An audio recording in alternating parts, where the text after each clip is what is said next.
Bharat Swabhiman trust వ్యాస మహర్షి yoga society ఆధ్వర్యంలో సిద్దిపేట జిల్లా కేంద్రంలో ఉచిత మహిళా యోగా శిక్షణ తరగతులు ప్రారంభమయ్యాయి. మహిళల మానసిక శారీరక దృఢత్వానికి యోగా చక్కటి సాధనమని వ్యాస మహర్షి యోగా సెంటర్ డైరెక్టర్ తోట సంధ్య అన్నారు. కుటుంబానికి రక్షణ కవచంగా నిలుస్తున్న మహిళలను రక్షించుకోవడం, ఆరోగ్యవంతంగా తీర్చిదిద్దడం అందరి బాధ్యత అని అన్నారు. ఉచిత యోగా శిక్షణ శిబిరంలో యోగాసనాలు, ప్రాణాయామం, ధ్యానం, అమృత ఆహారం, ప్రతికూల భావాలను తొలగించి అనుకూల భావనలను పెంపొందించుకునే అంశాలపై శిక్షణ ఉంటుందని వివరించారు. మహిళలు ఈ అవకాశాన్ని సద్వినియోగం చేసుకుని కుటుంబానికి, సమాజానికి మార్గదర్శకంగా నిలవాలని పిలుపునిచ్చారు. యోగా శిక్షణ పొందుతున్న మహిళలు మాట్లాడుతూ దీనివల్ల అనారోగ్య సమస్యలను అధిగమిస్తున్నామని, అధిక బరువును తగ్గించుకోగలుగుతున్నామని హర్షం వ్యక్తం చేశారు.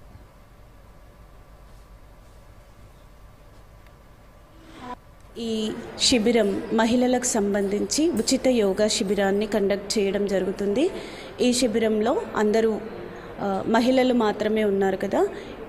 ఈ మహిళల యొక్క జీవన శైలిలో ఒత్తిడి ఏర్పడడం వల్ల చాలా డిసీజెస్కి అటాక్ అవుతూ ఉన్నారు. ఆ స్ట్రెస్ కారణంగా హార్మోనల్ ఇన్బ్యాలెన్స్ జరగడం వల్ల వాళ్ళలో వెయిట్ పెరగడం ఇలాంటివన్నీ కూడా జరుగుతూ ఉంటాయి. మహిళ ఆరోగ్యంగా ఉంటేనే కుటుంబం అంతా ఆరోగ్యంగా ఉంటుంది. కాబట్టి ఆ యొక్క మంచి థాట్తో ఈ శిబిరాన్ని స్టార్ట్ చేయడం జరిగింది. ఈ శిబిరంలో వెయిట్ లాస్కి సంబంధించి, అలాగే బ్యాక్ పెయిన్, నీ pains, joint pains like joint pains, neck pains ఇలాంటి ప్రాబ్లమ్స్ ఉన్న వాళ్ళకందరికీ కూడా ఈ శిబిరంలో చెప్పడం జరుగుతుంది. నేను యోగాకి 2 months నుంచి రావడం జరుగుతుంది. నాకు చాలా బ్యాక్ పెయిన్ ప్రాబ్లమ్స్ ఉండే, దాని నుంచి నేను చాలా రిలాక్స్ అవుతున్నాను.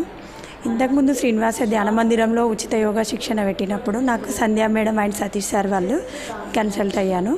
ఇప్పుడు ఇక్కడ వ్యాస మహర్షి యోగా సెంటర్కి వస్తున్నాను. నాకు ఇక్కడికి వచ్చిన నుంచి కొంచెం వెయిట్ లాస్ కూడా జరుగుతుంది.